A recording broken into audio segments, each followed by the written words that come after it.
네, 오늘 함께 하실 하나님 말씀은 시편 22편 14절에서 18절 말씀입니다.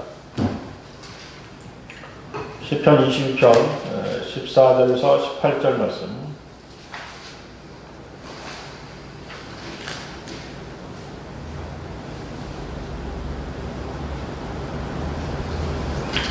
시편 22편 14절에서 18절 말씀 찾으셨으면 제가 받들어 읽겠습니다.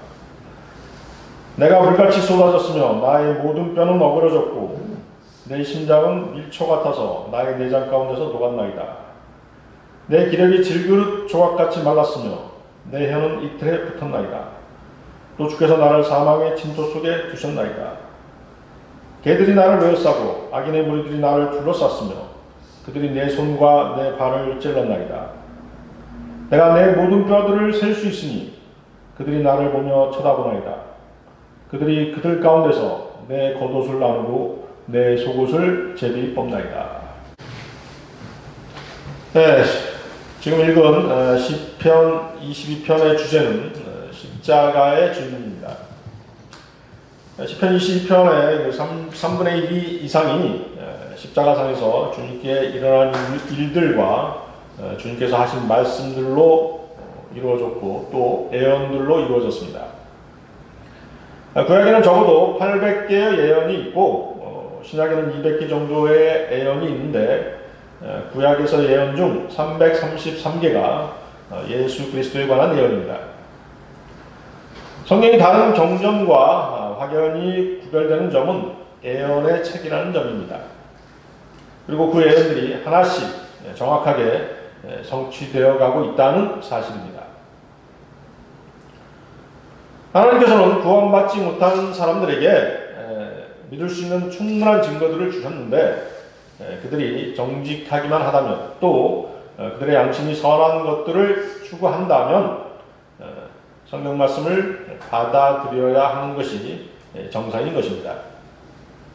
세상의 어떤 거룩한 종교 경전들도 성경과는 견줄 수 없습니다. 사람들이 성경이 과연 그러한가 하고 조금만이라도 관심을 기울인다면 세상의 어떤 종교 창시자들과 예수 그리스도를 비교한다는 것 자체가 어불성설인 것입니다. 감히 주님과는 비교할 수 없는 것입니다. 어떤 한 사람의 일생에 대한 48가지 예언을 그가 태어나기 400년에서 1500년 전 사이에 기록한 책은 오직 성경밖에 없습니다. 통계학적으로 또는 수학적으로 어떤 일이 우연히 일어날 확률은 10의 157승분의 1이라고 합니다. 통계학적 확률 계산에 의하면 10의 50승분의 1을 넘어가는 확률은 자연적으로 발생하는 것이 불가능하다고 합니다. 여러분들 10의 157승이면 동그라미가 157개 붙어있는 것입니다. 그것분의 1. 또 10의 50승이라고 하면 동그라미가 50개 붙어있는 것이죠. 그것분의 1 하면은 이것은 그것이 일어날 확률 자체가 불가능하다는 것이죠. 10의 12승 하면은 그게 얼마입니까? 1조죠? 조입니다. 조 다음에 뭐예요? 경. 그죠? 나는 거기까지밖에 셀 수 없는데 10이 157개 붙어있다. 동그라미가 157개 붙어있다는 것은 도저히 일어날 수 없는 사실이죠. 그렇죠? 그렇게 성경은 인간의 설명을 초월하는 기적의 책인 것입니다. 세상의 모든 종교 경전들을 뒤져보더라도 거기에는 성경처럼 역사 속에 성취된 예언을 한 개 이상 찾기가 어려울 것입니다. 자, 본문은 골고다에서 십자가에 계신 주님의 고통스러운 죽음을 묘사하고 있습니다. 몸은 손과 발에 못이 박혀있기에 축 늘어져 있고 간신히 매달린 몸의 뼈들은 어그러졌으나 꺾여 있지는 않습니다. 심장은 피가 부족해서 점점 쪼그라들어가고 있습니다. 몸 전체가 극도의 탈수 상태가 되어 그 고통을 해결하는 방법은 오직 죽음밖에 없는 그런 상태에 주님은 매달려 계신 것입니다. 죽음만이 고통을 해결할 수 있는 것입니다. 주님은 고통을 견딜 만한 최소한의 기력조차도 없으셨습니다. 그래서 그 15절 보면 내 기력이 질그릇 조각같이 말랐으며 내 혀는 이틀에 붙었나이다. 또 주께서 나를 사망의 진토 속에 두셨나이다. 인간은 흙으로 지음 받았고 이 지상에서 인간의 생명이 시작한 곳이 바로 진토이며 인간의 생명이 끝나는 것도 진토입니다. 흙에서 왔으니 흙으로 돌아가는 것이 인생인 것입니다. 우리 육체를 진토로 만드시고 진토로 돌아가게 하시는 분은 창조주 하나님이십니다. 자, 16, 17절 보십시오. 개들이 나를 에워싸고 악인의 무리들이 나를 둘러쌌으며 그들이 내 손과 내 발을 찔렀나이다. 내가 내 모든 뼈들을 셀 수 있으니 그들이 나를 보며 쳐다보나이다. 주님께서 이제 돌아가신 것이죠. 돌아가셔서 지금 그 혼이 자신의 육신을 쳐다보고 묘사한 장면입니다. 여기서 개들은 구원받지 않은 이방인들입니다. 로마 병사들과 폰티오 빌라도를 포함한 사람들을 지칭하는 것입니다. 18절 보십시오. 그들이 그들 가운데서 내 겉옷을 나누고 내 속옷을 제비 뽑나이다. 로마 병사들이 주님의 옷을 나누고 제비를 뽑는 장면이 요한복음 19장에 자세히 기록되어 있습니다. 요한복음 19장 내용은 천년 전에 기록된 예언을 설명하고 있는 것입니다. 그 일이 천년 후에 실제로 일어나는 것이죠. 주님의 초림에 관한 48가지의 역사적인 예언들이 있는데 그것들 중 단 한 가지도 주님이 태어나시기 전 400년 전 이후에 기록된 것은 하나도 없습니다. 400년 전에 기록된 것이라는 것이죠.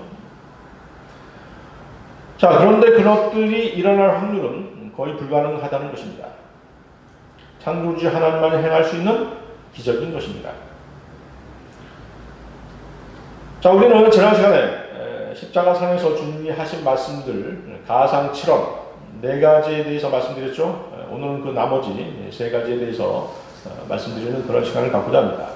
그래서 오늘 설교의 제목은 주님께서 십자가 위에서 하신 말씀들 시즌2가 되겠습니다. 주님께서 십자가 위에서 하신 말씀들 5번째는 고독의 말씀입니다. 고독의 말씀. 여러분들 마태복음 27장 45절에서 46절 말씀 보십시오. 마태복음 27장 45절에서 46절 말씀입니다.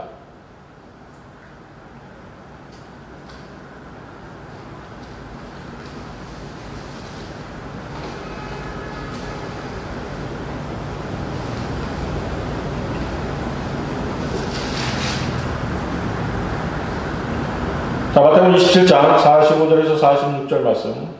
제6시에서 제9시까지 어두움이 온 땅을 덮었더니 제9시경에 예수께서 큰 음성으로 소리질러 말씀하시기를 엘리 엘리 라마 사박타니 하시니 이는 나의 하나님 나의 하나님 어찌하여 나를 버리셨나이까 라는 말이라. 자, 제6시는 정오입니다. 제6시가 정오라고 했죠. 유대인의 시간 개념은 저녁 6시에 하루가 시작됩니다. 자, 저녁 6시에서 12시간이 지나면 아침 6시가 되겠죠? 그때가 이른 아침이 됩니다.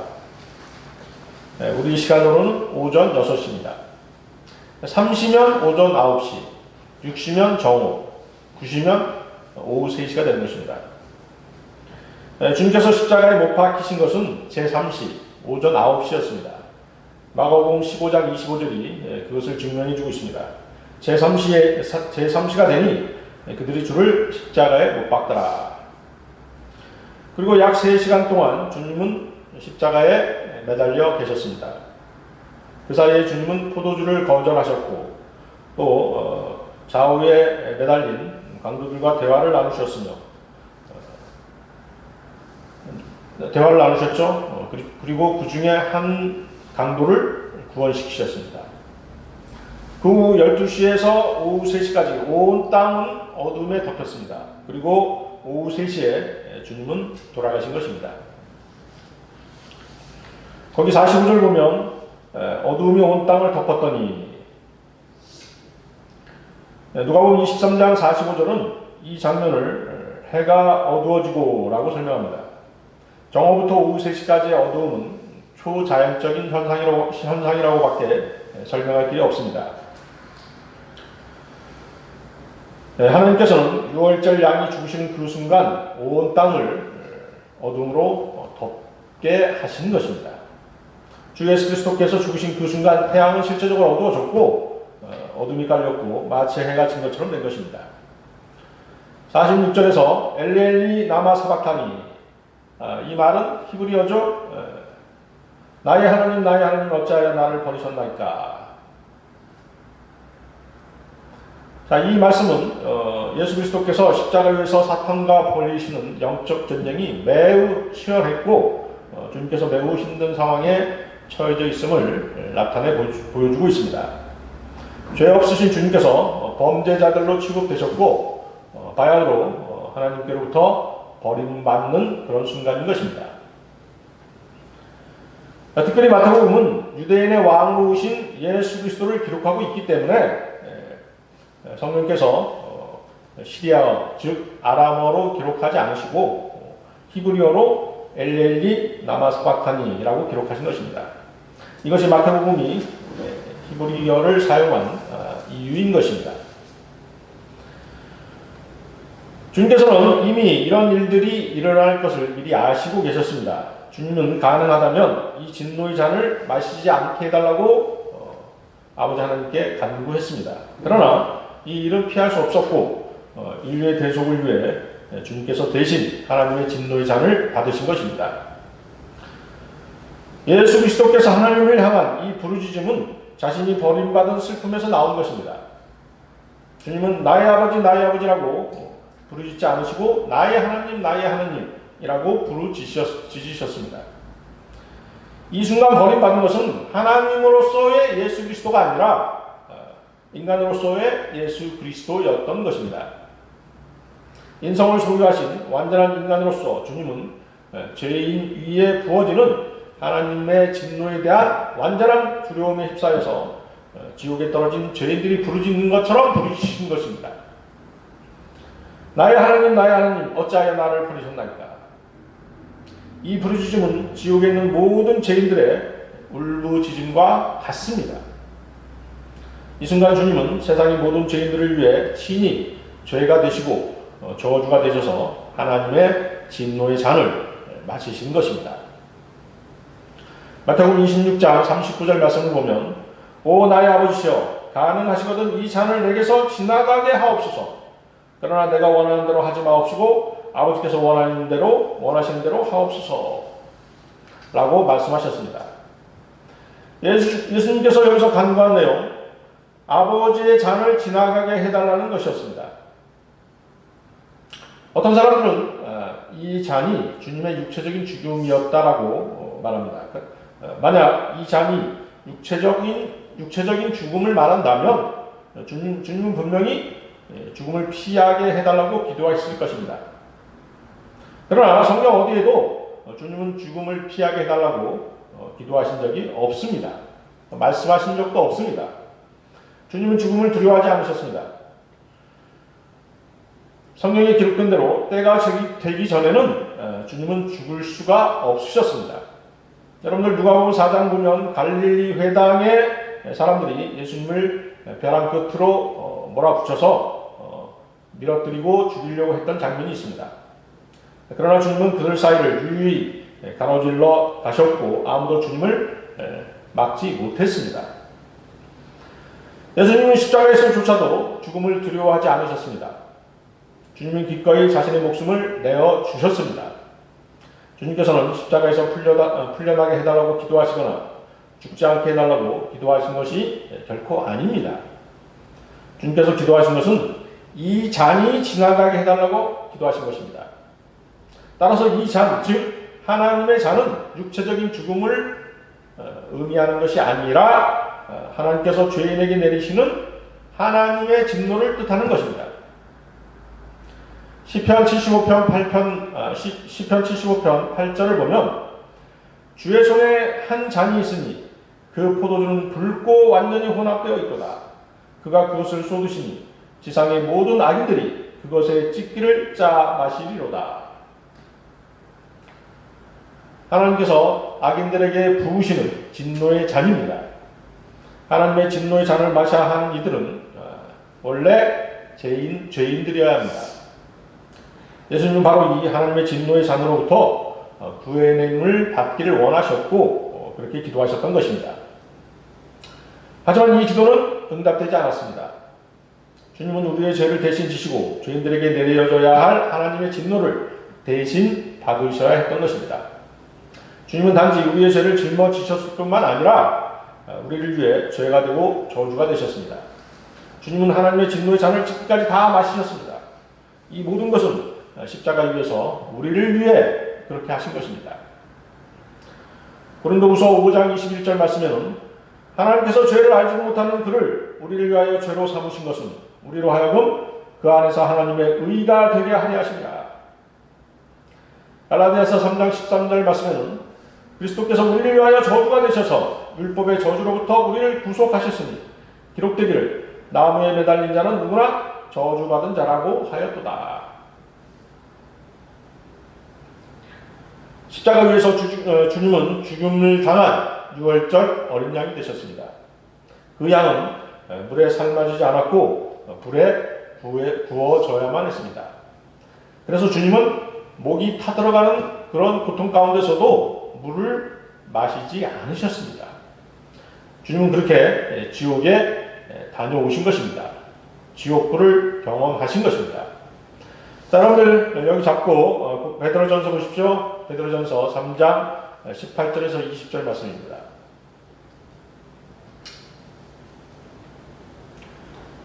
베드로전서 3장 18절에서 20절 말씀 보십시오.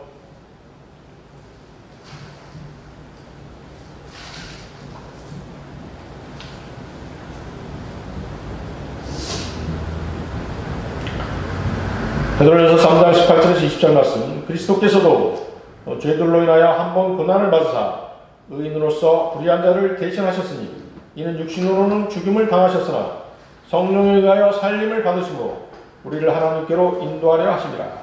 그가 성령으로 감옥에 있는 영들에게도 가서 전파하셨으니 그들은 전에 노아의 날에 방주를 예비하는 동안 하나님께서 오래 참고 기다리셨을 때 순종하지 아니하던 자들이라. 방주에서 물로 말미암아 구원을 받은 사람이 몇 명뿐이니 곧 8혼인들이라. 자, 8명만이 구원을 받았죠. 노아의 가족만이 구원을 받은 것입니다.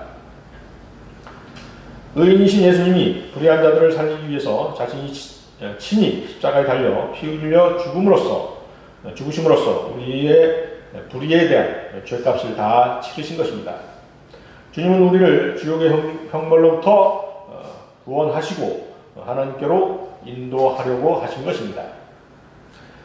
성령에 의하여 다시 살아나신 주님께서는 그 성령으로 영들에게 가서 전파하셨다고 말씀하십니다. 그렇습니까? 그리스도께서 성령님의 도우심으로 순종하지 아니하던 지옥에 있는 영들에게 가신 것입니다. 그리고 전파하셨는데 복음을 전파하신 것이 아닙니다. 자, 이 구절에서 전파하다, 프리치는 선포하다는 뜻이 있습니다. 자, 여러분들 여기서는 전파하다는 번역보다는 선포하다는 뜻으로 여러분들은 해석하셔야 하면 됩니다. 3장 19절 보십시오. 베드로전서 3장 19절. 감옥에 있는 영들은 전에 노아의 날에 방주를 준비하던 동안 하나님께서 오래 참고 기다리셨을 때 순종하지 아니하던 자들의 영들이었다라고 말씀하십니다. 방주에서 물로 말미암아 구원받은 사람이 8혼이었습니다. 노아의 가족분이었습니다. 자, 구약에서 구원받지 않은 혼들은 지옥에 갑니다. 그렇습니까? 구원받은 혼들은 어디로 가죠? 낙원으로 갑니다. 아브라함의 품이라고 하는 낙원으로 갑니다. 주님께서 죽으셨다가 다시 살아나셔서 위로 올라가실 때 사로잡힌 자들을 사로잡아 가셨다는 에베소서 4장 8절 말씀은 아브라함의 품에 있던, 즉 나곤에 있던 구원받은 구약 성도들을 셋째 하늘로 옮기신 것입니다. 데리고 올라가신 것입니다. 그런데 예수 그리스도께서 십자가에 처형되어 죽으신 직후 감옥에 있는 영들에게로 가셨다고 말씀하십니다. 나는 살아있는 자여 죽은 자였으나 보라 영원 무궁토록 살아있노라. 아멘. 또한 내가 지옥과 사망의 열쇠들을 가졌노라.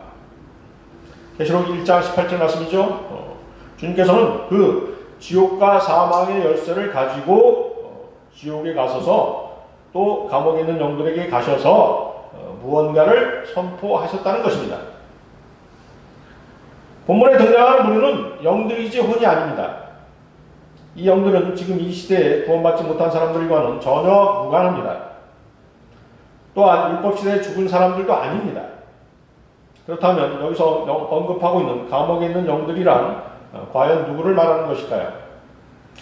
자, 거기 베드로전서 3장 18, 20절에는 그들은 전에 노아의 날의 방주를 얘기하는 동안 하나님께서 오래 참고 기다리셨을 때에 순종하지 아니하던 자들이라. 자, 이 순종하지 아니하던 자들, 이들은 바로 창세기 6장에 나오는 범죄한 하나님의 아들들입니다. 타락한 천사들입니다. 이들은 노아의 시대에 자기들의 처음 주의를 지키지 아니하고 자신들의 처소를 떠난 불순종한 타락한 천사들입니다. 그래서 주님께서는 감옥에 있는 영들이 가서 전파하셨는데 그것은 복음이 아니라 무엇이었겠습니까? 나는 십자가에 죽었으나 부활했다. 너희들은 내가 심판할 때까지 여기 이 감옥에 계속 갇혀 있어야 된다라는 그 사실을 선포하신 것입니다. 아시겠습니까? 다시 말하면 이 영들은 백보자 심판 때까지 사망 가운데 봉해져 있어야 하는데 이 사실을 주님께서 선포하셨다는 말씀입니다. 장차 이 시대의 구원받은 그리스도인들이 백보자 심판에서 이 영들을 심판할 것입니다. 그리고 그들을 지옥으로 보낼 것입니다. 고린도전서 6장 3절에 그 말씀이 나와 있죠. 너희는 우리가 천사들을 심판하리라는 것을 알지 못하느냐? 하물며 이 생에 관한 일들이랴. 십자가에서 죽으신 주님께서는 이렇듯 성령님의 도우심으로 지옥에 다녀오신 것입니다. 그러나 본문에서 가장 중요한 것은 십자가 사건의 가장 중요한 것은 우리의 어린 양께서 우리의 주님께서 대속물로 우리 죄값으로 드려지셨다는 사실입니다. 여러분들 출애굽기 13장 13절 보십시오. 출애굽기 13장 13절입니다.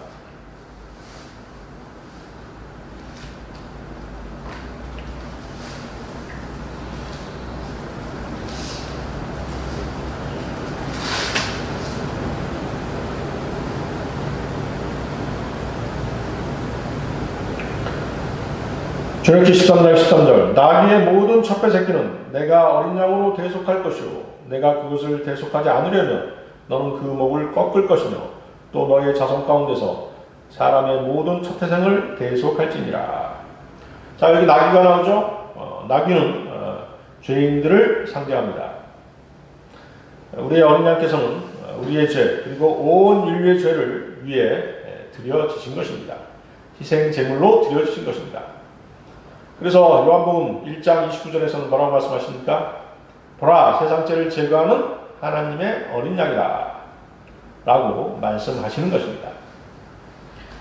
또한 히브리서 9장 28절에서도 그리스도께서도 많은 사람의 죄들을 담당하시려고 한 번 드려지셨고 두 번째는 자기를 바라는 자들을 구원에 이르게 하시려고 죄 없이 나타나시리라고 말씀하시는 것입니다. 자, 주님께서 십자가 위에서 하신 말씀들 여섯 번째는 고통의 말씀입니다. 여러분들 요한복음 19장 28절 보십시오. 요한복음 19장 28절입니다.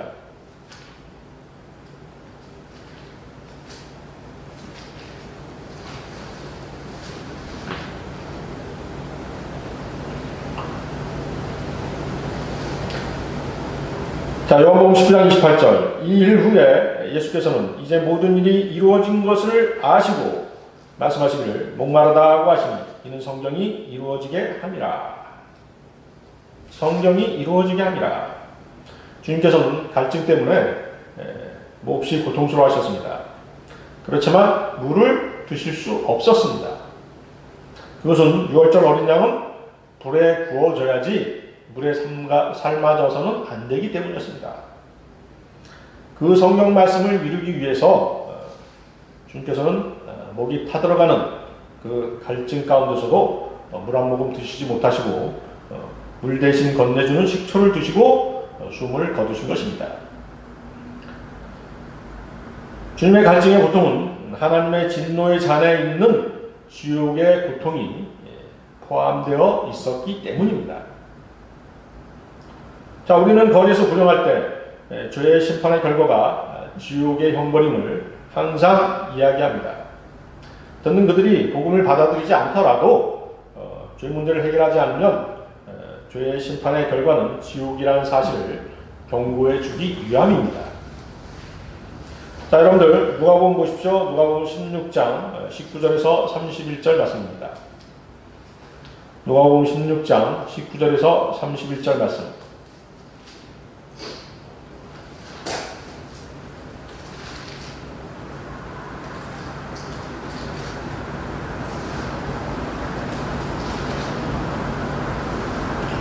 하셨습니까?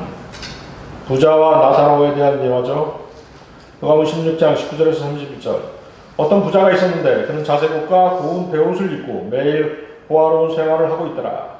또 나사로라고 하는 어떤 거지가 있었는데 온몸에 헌대가 난 채 그 부자의 문전에 누워서 부자의 식탁에서 떨어진 부스러기로 배를 채우기를 바라니 심지어 개들이 와서 그의 헌대를 핥더라. 그러다가 그 거지가 죽었는데 천사들이 그를 아브라함의 품으로 옮겼고 그 부자도 죽어서 장사되었더라. 부자가 지옥에서 고통받는 중에 눈을 들어 저 멀리 아브라함을 보았더니 나사로가 그의 품에 있는지라.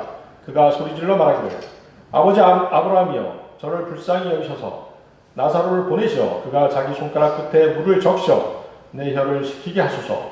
내가 이 불꽃 가운데서 고통을 받고 있나이다 라고 하니 아브라함이 말하기를 아이야 너는 내 생전에 좋은 것을 받았고 나사로는 나쁜 것을 받았음을 기억하라. 그러나 이제 그는 위로를 받고 너는 고통을 받느니라. 이 모든 것 외에도 우리와 너희 사이에는 커다란 구렁이 놓여 있어서 여기에서 너희에게로 건너가고자 하여도 갈 수 없고 거기에서 우리에게로 건너오고자 해도 올 수 없느니라고 하더라. 그가 말하기를 그러면 아버지여 내가 당신께 간구하노니 당신께서 나사로를 내 아버지 집에 보내어 주소서. 나에게 5 형제가 있으니 그가 그들에게 증거하여 그들로 이 고통의 장소에 오지 않게 하소서라고 하니 아브라함이 그에게 말하기를 그들에게는 모세와 선지자들이 있으니 그들에게서 듣게 하라고 하더라. 그러자 그가 말하기를 아니옵니다 아버지 아브라함이여 만일 누군가가 죽은 자들로부터 그들에게 가면 그들이 회개하리이다 라고 하니 아브라함이 그에게 말하기를 만일 그들이 모세와 선지자들의 말을 듣지 않는다면 비록 누가 죽은 자들로부터 살아난다 해도 그들을 설득할 수 없을 것이니라고 하니라. 자, 많은 사람들이 이 이야기를 비유로 간주함으로써 지옥의 두려움을 희석시키고 있는 것입니다. 그러나 이 예화는 우화로 취급할 정도의 비유가 결코 아닙니다. 사실입니다.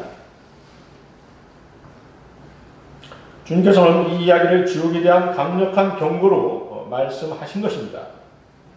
성경은 비유인 경우는 반드시 비유라고 말씀하시는 것입니다. 자, 이 사건이 실제 일어난 배경은 구약시대입니다. 등장인물들은 유대인들입니다. 부자가 입고 있는 자주색 옷은 주님께서 십자가에 처형되기 전에 입었던 옷입니다. 그렇죠? 그 자주색 옷은 왕권과 부귀를 상징합니다. 부자는 탐심이 아주 많은 사람이었고 사치스럽게 살았습니다. 여러분들은 의문을 제기할 수도 있습니다. 부자는 반드시 지옥에 가는가? 라는 것입니다. 그렇지 않습니다. 여기에 등장하는 부자는 자신의 재물을 자신만을 위해서 썼기 때문입니다. 주위에 가난한 나사로와 같은 이웃이 있음에도 불구하고 그들에게 관대하게 베풀지 않고 살았기 때문에, 또 그는 유대인으로서 율법에 명시된 대로 살지 않았기 때문에 지옥에 간 것입니다. 여러분들 레위기 한번 보십시오. 레위기 25장.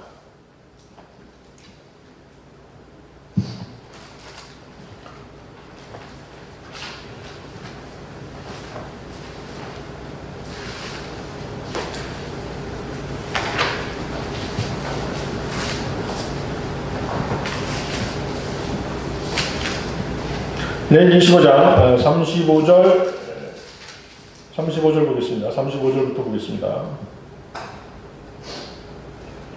자, 율법책에 나와 있죠. 가난한 형제들을 돌보게끔 되어 있습니다. 레위기 25장 35절. 만일 내 형제가 가난하게 되고 쇠약하여 너와 같이 있거든 너는 그를 구제하여 타국이나 체류하는 자일지라도 너와 함께 살게 하고 너는 그에게서 고리나 이자를 취하지 말고 내 하나님을 두려워하여 내 형제가 너와 함께 살게 하라. 그렇습니까? 네. 자, 여러분들 신명기도 보십시오. 신명기 15장.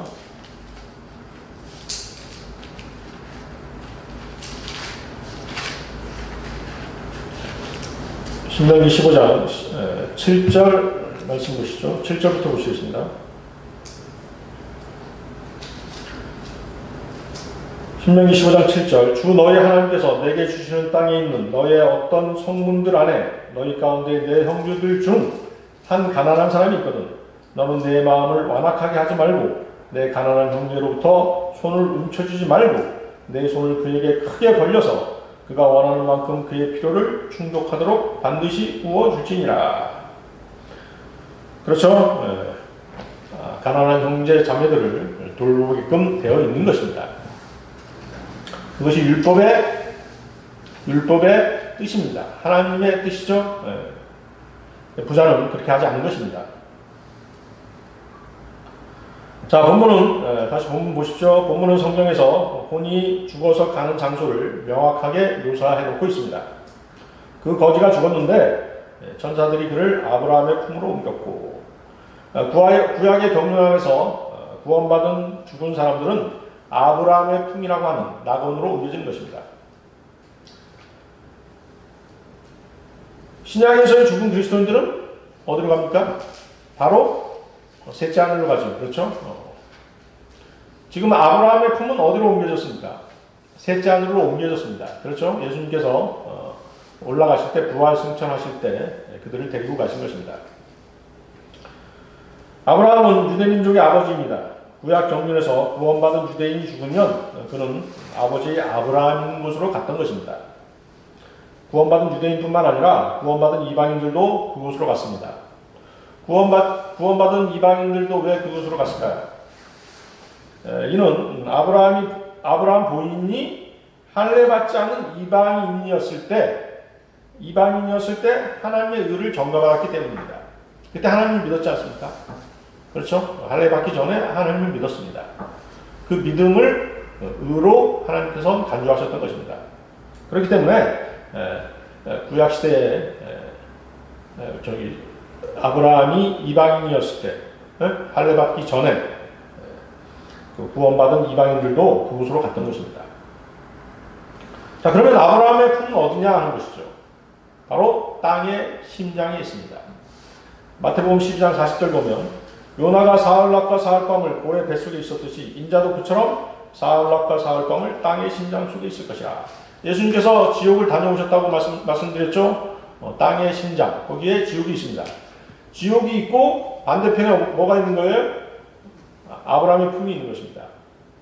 아시겠습니까? 그리고 지옥과 아브라함 품 사이에 뭐가 있는 것이죠? 구렁이 있습니다. 헬라어로 타타로스, 그죠? 타타로스가 바로 지옥과 낙원 사이에 있는 것입니다. 아시겠습니까? 자, 그리스도께서 장사되신 후에 주님의 혼은 땅의 심장 속으로 내려가셨고 부활하실 때 구약 성도들을 데리고 셋째 하늘로 가신 것입니다. 에베소 4장 8절에서 10절 말씀을 보면 그러므로 말씀하시기를 그가 위로 올라가실 때 사로잡힌 자를 사로잡아 갔고 사람들에게는 은사들을 주셨다고 하셨느니라. 따라서 그가 올라가셨다는 것은 그가 땅의 더 낮은 부분으로 먼저 내려가셨다는 것이 아니고 무엇이냐? 내려가셨던 그가 모든 하늘들 위로 올라가신 바로 그분이니 그가 모든 것을 충만케 하시려 함이니라.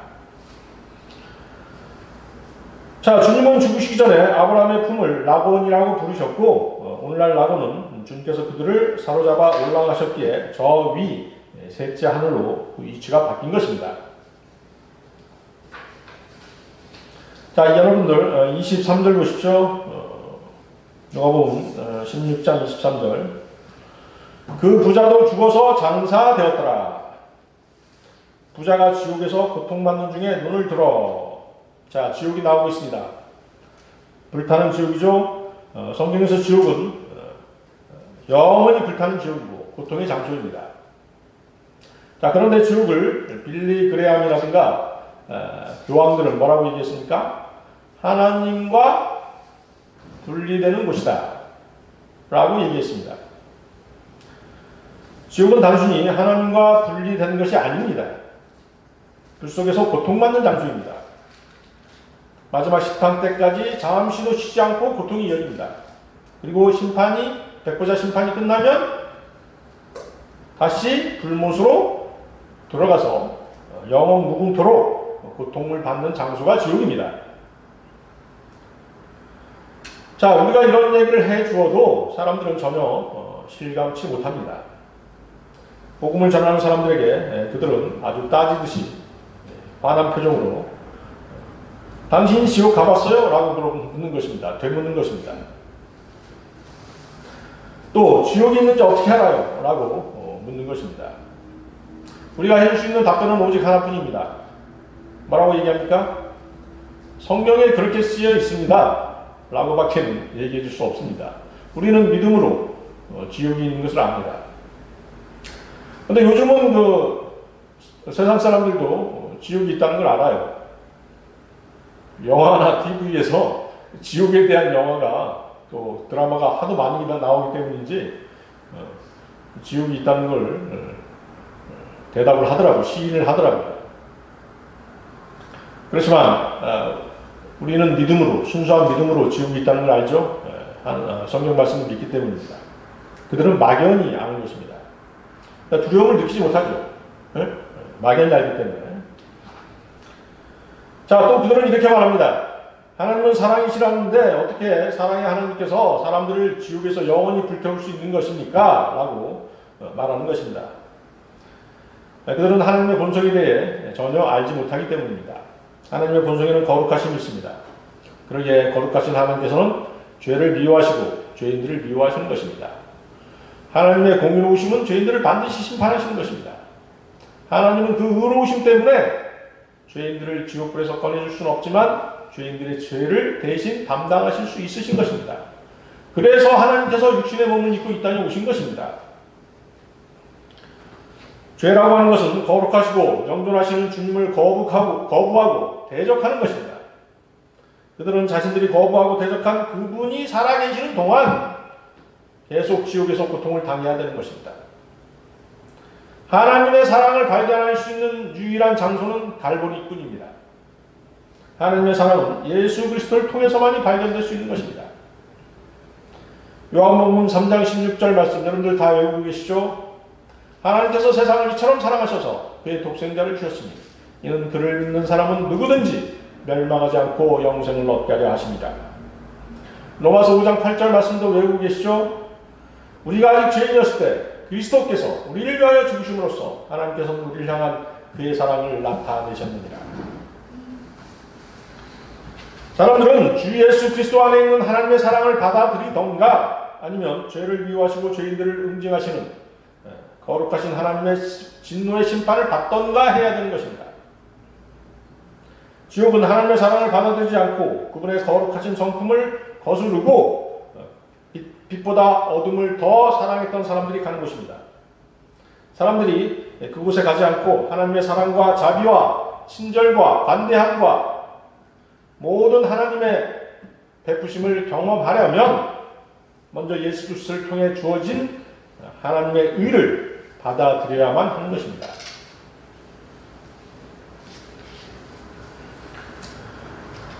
자, 혼은 영어로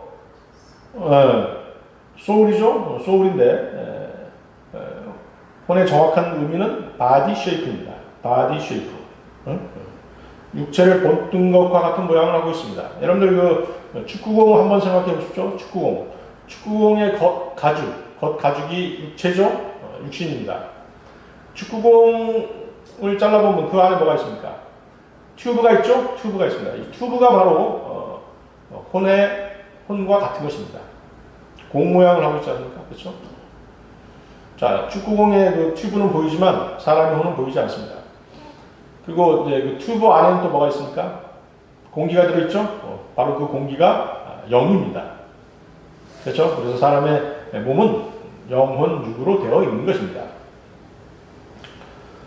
자, 지옥에 있는 지옥에 있는 혼, 부자를 보십시오. 지옥에 있는 부자처럼 눈이 있고 손가락과 혀를 가지고 있습니다. 불꽃의 뜨거움을 느낄 수 있는 모든 감각을 가지고 있습니다. 계시록을 보면 제단 아래에 있는 혼들이 흰 옷을 입으라고 하는 그런 명령을 받는 장면이 나옵니다. 여러분들 여기 잡고 계시록 한번 보십시오. 계시록 6장 9절에서 11절 보십시오.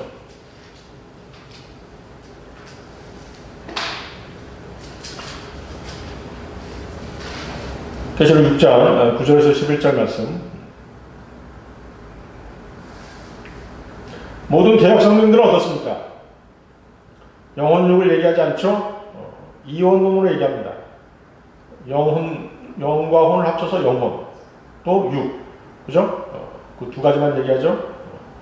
그렇지만 우리 킹제임스 성경은 영과 혼과 육을 정확하게 설명해 주시고 계십니다. 자, 계시록 6장 9절에서 11절 말씀.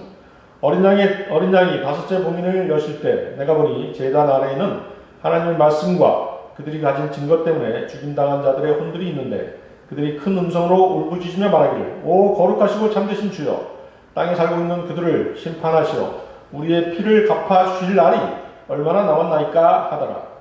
그러자 그들 각자에게 긴 흰옷을 주시면서 그들의 동료 종과 형제도 그들처럼 죽임을 당하여 그 수가 가득 채워질 때까지 잠시만 더 쉬라고 말씀하시더라. 자, 혼은 흰옷을 입을 수 있는 몸의 형태를 가진 것입니다. 자, 혼이 흰옷을 입으면 어떤 모양이 될까요? 유령처럼 되겠죠? 유령처럼 될 것입니다. 그렇죠? 그래서 이제 뭐 만화 영화에 나오는 그 유령 영화 같은 거 있잖아요. 캐스퍼, 그죠? 유령 캐스퍼. 그런 모양이 된 것입니다. 그러나 흰옷을 제거하면 아무것도 볼 수 없는데 혼은 보이지 않습니다. 사람의 혼은 보이지 않는 것입니다. 자, 다시 돌아가서 여러분들 누가복음 16장 24절 보십시오. 저 멀리 아브라함을 보았더니 나사로가 그의 품에 있는지라 그가 소리질러 말하기를 아버지 아브라함이여. 자, 이 부자는 유대인이기에 아버지 아브라함이여라고 부를 수 있는 것입니다. 여기서 아브라함은 아버지 하나님의 모형으로 등장합니다. 유대인들은 모두 아브라함의 육체적인 자손들입니다. 하나님께서 아브라함의 아내인 사라를 기적적으로 임신시키셨습니다. 그렇죠? 또 사라의 몸을 통해서 이삭이 태어나게 하지 않으셨다면 이스라엘은 존재할 수 없었을 것입니다. 따라서 유대인들은 아브라함은 우리의 조상이라고 말한 다음에 우리에게는 한 분 아버지가 계시니 곧 하나님이시라고 말하는 것입니다.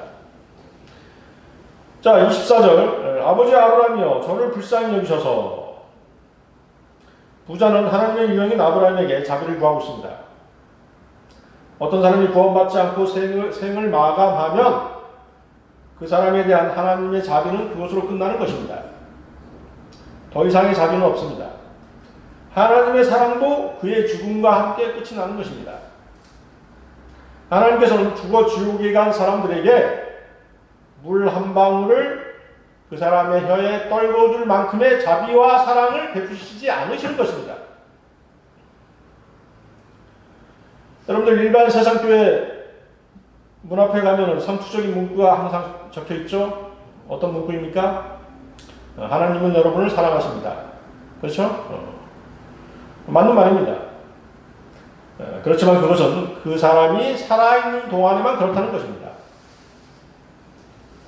지옥에서는 하나님의 자비 없는 진노만이 있을 뿐입니다.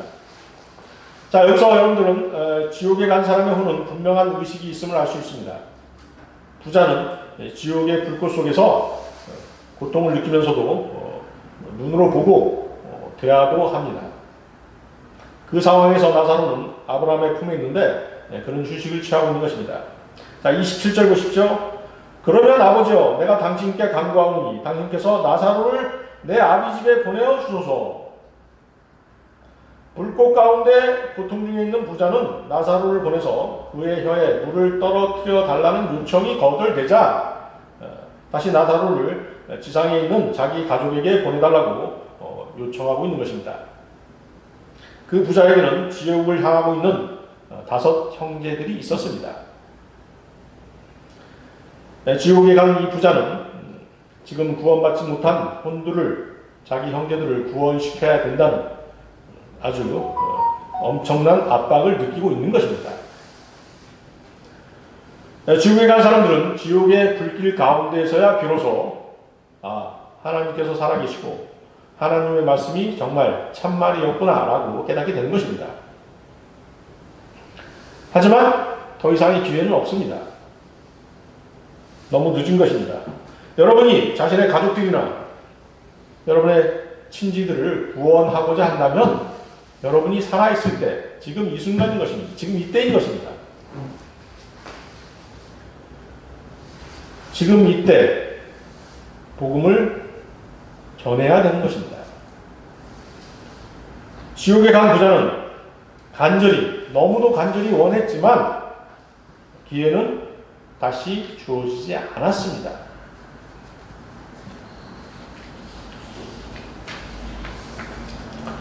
자, 부자가 아브라함에게 들은 대답은 이렇습니다.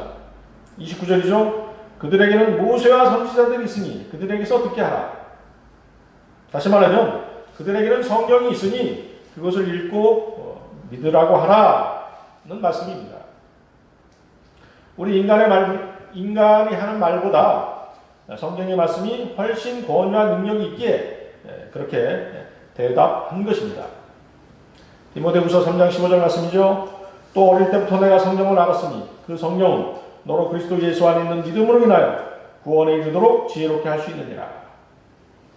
베드로전서 1장 23절 말씀에도 너희가 거듭난 것은 썩어질 씨로 된 것이 아니라 썩지 아니할 씨로 된 것이니 살아있고 영원히 거하는 하나님의 말씀으로 되었느니라. 요한복음 5장 39절 말씀에도 성령을 상고하라. 이는 너희가 성경에 영생이 있다고 생각하니 그 성령은 나에 관하여 증거하고 있습니다. 부자는 그의 형제들이 모세와 선지자의 말을 들어야 된다고 하는 아브라함의 대답을 듣고 절망 가운데서 지푸라기라도 잡는 심정으로 다시 애타게 부르짖는 것입니다. 뭐라고 부르짖습니까? 아니옵니다 아브라함이여. 아니옵니다 아버지 아브라함이여. 그는 자기 형제들이 성경 말씀을 읽거나 듣지 않는다는 것을 아는 것입니다. 그러나 부자는 자신의 육신의 형제들이 지옥에 떨어질 것을 생각하니 미칠 것 같은 괴로움에 다시 하소연을 하는 것입니다. 아니옵니다 아버지 아브라함이여. 만일 누군가가 죽은 자들로부터 그들에게 가면 그들이 회개하리이다. 그러나 그들은 회개하지 않습니다. 유대인 제사장들은 죽은 나사로가 살아나는 기적이 일어났지만 어떻게 했습니까? 오히려 나사로를 죽이려고 했습니다. 대제사장들은 예수님께서 자신이 다시 부활할 것이라고 말하자 어떻게 했습니까? 예수님께서 다시 부활하실 것이라고 말씀하시자 그들이 어떻게 했어요? 그들은 부활이 일어나지 않도록 막으려고 애썼던 것입니다. 그러면서 주님께서 부활하시자 그들이 회개하고 회심했느냐? 결코 그렇지 않습니다. 어떻게 했습니까? 그들은 경비병들을 매수해서 시체가 도둑맞았다라고 거짓 증거하도록 했던 것입니다. 31절 보십시오. 누가 죽은 자들로부터 살아난다 해도 그들을 설득할 수 없을 것이니라. 지금 살아있을 때 믿어야 되는 것입니다. 지금 살아있을 때 복음에 순종해야 되는 것입니다. 지금 살아있을 때 복음을 전해야 되는 것입니다. 여러분들은 일루미나티라는 그룹을 아시죠? 어둠 속에서 세상을 움직인다는 일루미나티라는 그룹이 있습니다. 그들이 무슨 말을 하는지 아십니까? 휴거 이후에 우리는 세상을 어떻게 운영할 것인지 고민해야 할 때다. 이렇게 얘기하는 것입니다. 그들은 세상에 있는 그리스도인들이 휴거된다는 사실을 알고 있습니다. 그럼에도 불구하고 그들은 예수님을 거부하고 휴거, 그 후의 세상을 어떻게 통치할 것인가에 대해 논의하고 있는 것입니다. 그들은 결코 믿지 않는 것입니다. 만일 그들이 모세와 선지자들의 말을 듣지 않는다면 비록 누가 죽은 자들로부터 살아난다 해도 그들을 설득할 수 없을 것입니다. 주님께서 십자가를 위해서 하신 말씀들, 마지막 7번째는 의탁의 말씀입니다. 여러분들 누가복음 23장 46절 48절 말씀 보십시오. 누가복음 23장 46절에서 48절 말씀입니다.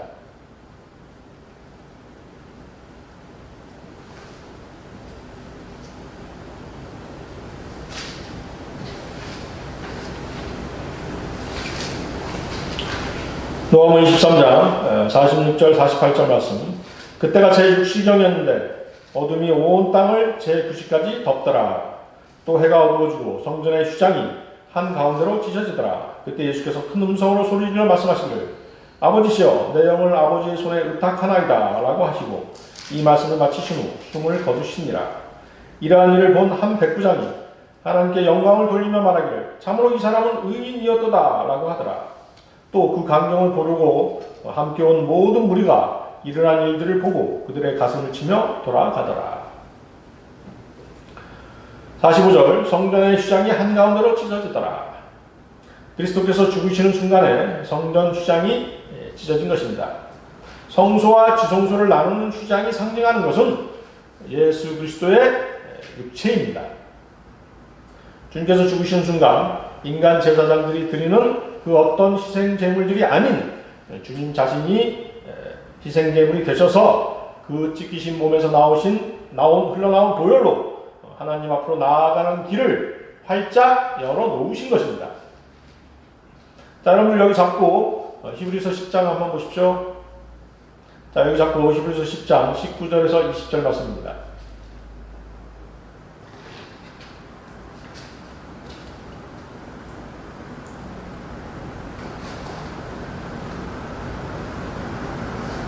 히브리서 10장 19절에서 20절 말씀. 그러므로 형제들아 우리가 예수의 피로 인하여 담대하게 지성소에 들어가나니 그가 우리를 위해 바치신 새롭고 살아있는 길로 휘장 곧 그의 육체를 통하여 들어가느니라. 휘장이 찢어진 그 시간은 오후 3시 즉 제9시였습니다. 그 시간은 성전에서 저녁 기도가 드려질 때였습니다. 그때 지진도 일어났습니다.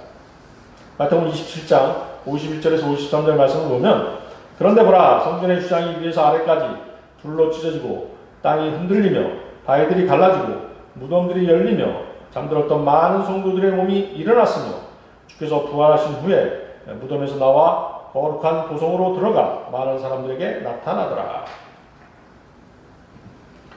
휘장의 두께는 약 6인치였습니다. 6인치면 15cm에서 16cm 정도 되죠. 하나님께서 휘장을 위에서 아래로 2등분 하신 것입니다. 주님의 육체를 상징하는 휘장이 찢어짐으로써 우리는 하나님께로 갈 수 있는 길이 열리게 된 것입니다. 자, 휘장이 찢어짐으로써 주님은 율법을 폐하셨습니다.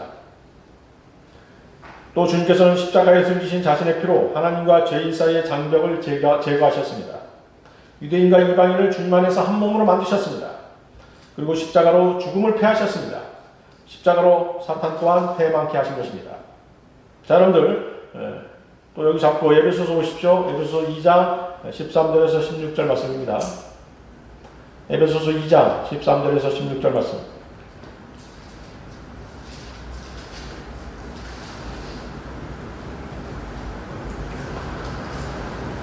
그러나 한때 멀리 있었던 너희가 이제 그리스도 예수 안에서 그리스도의 피로 가까워졌느니라. 그는 우리의 화평이시니 둘을 하나로 만드셨고 우리 사이에 가로막힌 중간의 벽을 허물어 뜨이셨으며 원수된 것 곧 법령 안에서 속한 계명들의 율법까지도 그의 육신 안에서 폐기하셨으니 이는 그 둘을 자기 안에서 한 세 사람으로 창조하사 화평케 하시고 그가 십자가를 통하여 둘을 한 몸으로 만들어 하나님과 화해하도록 함이며 그 십자가로 원수된 것을 죽이려 함이니라. 주님께서는 고난을 당하시는 중에도 아무런 죄를 짓지 않으셨습니다. 실로 견디기 어려운 고난이었지만 고난을 모면기 위해 하나님께 죄가 되는 일을 결코 하지 않으셨던 것입니다. 또한 고난 가운데 있으면서도 고통을 줄이기 위해 한 번도 비굴한 태도를 보이거나 간사한 말을 한 적이 없으십니다. 고난과 모욕을 당하시던 주님께서는 마음만 먹으면 주님을 해치려는 유선자들과 원수들을 혼내주실 수도 있으셨습니다. 그러나 주님께서는 그렇게 하지 않으셨습니다. 주님께서는 아버지 하나님께 모든 것을 의탁하신 것입니다. 베드로전서 2장, 여러분들 베드로전서도 보십시오. 베드로전서 2장 22절에서 23절 말씀입니다. 베드로전서 2장 22절에서 23절 말씀.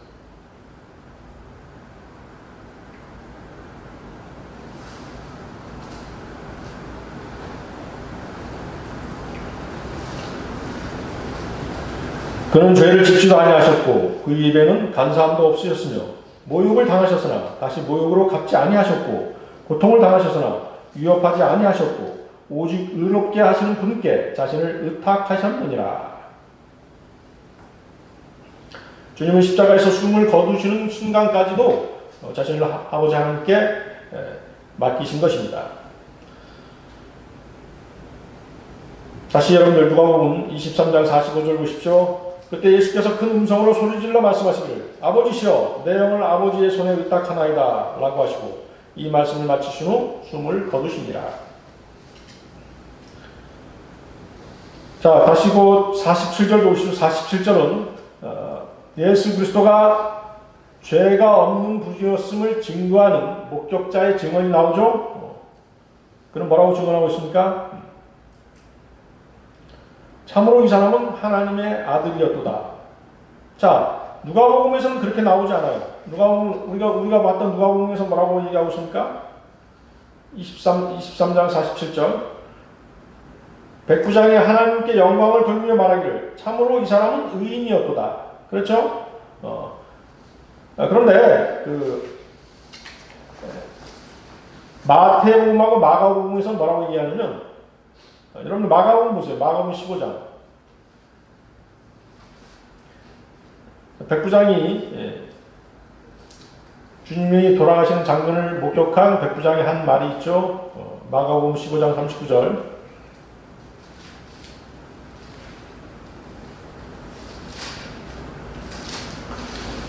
뭐라고 얘기합니까?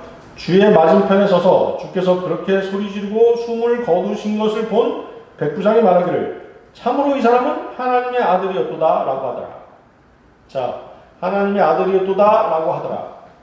하나님의 아들이심을, 주님께서 하나님의 아들이심을 시인한 것이죠. 예수님을 하나님의 아들로 인정하면 구원을 받는 것입니다. 그렇습니까? 네, 그렇습니다. 여러분들 요한 1서 보세요. 요한 1서. 요한 1서 2장부터 보십시오.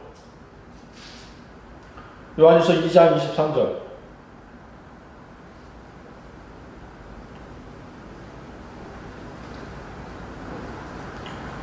누구든지 아들을 부인하는 자에게는 아버지가 없으나 아들을 시인하는 자에게는 아버지가 있느니라. 자, 요한일서 4장 15절도 보십시오. 요한일서 4장 15절.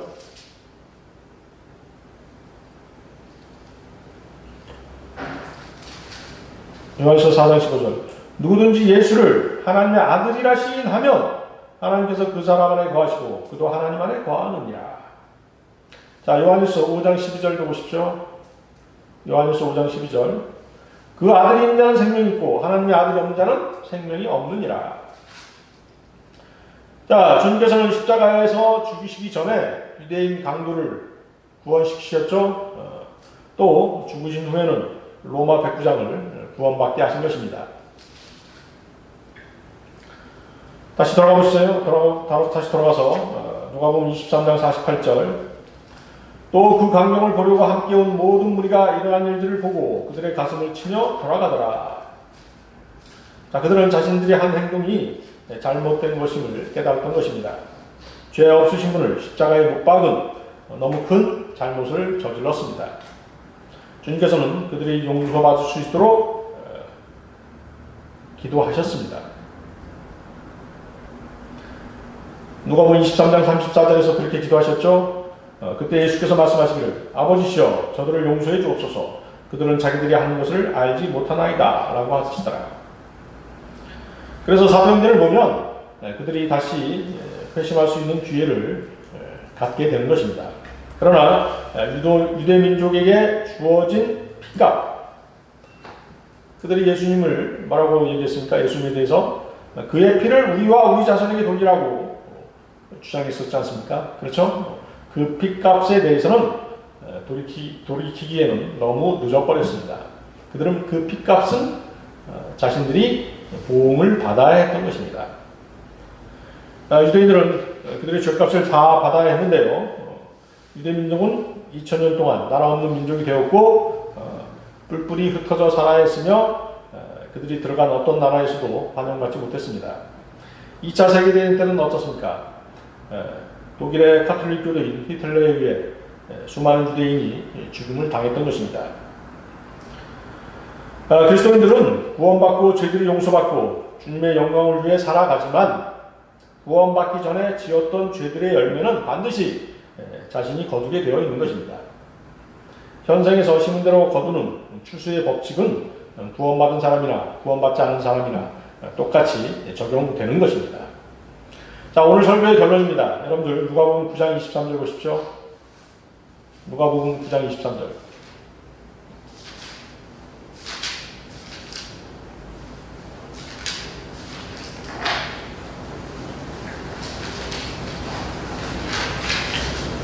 찾으셨습니까?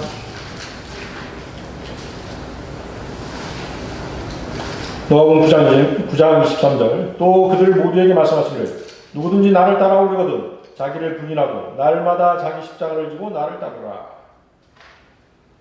자, 본문은 주님께서 부활하신 이후 제자들에게 말씀하고 계시는 장면입니다.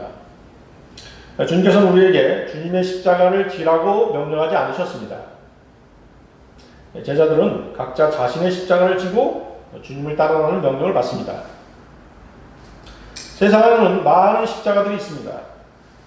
그 십자가들은 동일하지 않습니다. 그렇습니까? 왜냐하면 각자가 지는 십자가가 다르기 때문입니다. 분량이 다릅니다. 어떤 사람은 거리에 나가서 구령하고 설교하고 복음 전하는 일을 하죠. 또 어떤 사람은 어떤 형제 자매들은 다른 형제 자매들을 섬기는 일을 하죠. 그렇죠? 또 어떤 형제 자매들은 주님의 몸된 교회를 위해서 헌신하는 그런 일들을 하죠. 그러다 보니 각자가 지는 십자가는 그 크기가 다른 것입니다. 모양이 다른 것입니다. 물론 주님의 십자가는 그리스도인 모두의 십자가를 포함하는 것은 맞습니다. 그런 게 하나님께서는 거듭난 그리스도인을 보실 때 주님이 돌아가실 때 같이 죽은 것으로 간주해 주시는 것입니다. 십자가가 상징하는 것은 죽음입니다. 또는 죽음의 도구입니다. 그리스도인이 자신을 부인하지 않으면 자만해질 수밖에 없을 것입니다. 그리스도인은 자신을 부인하고 자기 십자가를 지고 주님을 따를 때 그 십자가가 주님의 의의 도구로 사용될 수 있는 것입니다. 그리스도인 각자의 십자가는 자신이 자발적으로 취하는 것입니다. 그리스도인은 자기가 선택해서 십자가를 지는 것입니다.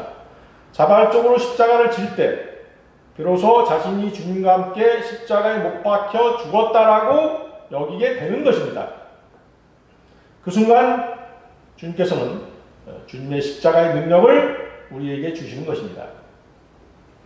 여러분들 몹시 힘들고 괴롭고 어렵지만 오늘 내가 거리에 나가서 설교하고 구령해야 돼 라고 여러분의 십자가를 지었을 때 그때 주님께서는 능력을 주시는 것입니다. 그래서 여러분들은 자신의 십자가를 지는 것을 결코 두려워할 필요가 없는 것입니다. 주님의 십자가의 능력은 그의 옛사람의 악한 본성과 육신의 강함을 죽이기에 자기 십자가를 진 그리스도인은 말씀에 순종할 수 있고 자기를 부인하고 회개할 수 있으며 겸손과 자기 희생으로 주님과 주님의 몸된 교회와 형제 자매들을 위해 헌신할 수 있게 되는 것입니다. 그것이 바로 주님이 우리에게 지라고 하신 우리 각자의 십자가인 것입니다. 네, 다 같이 기도하시겠습니다.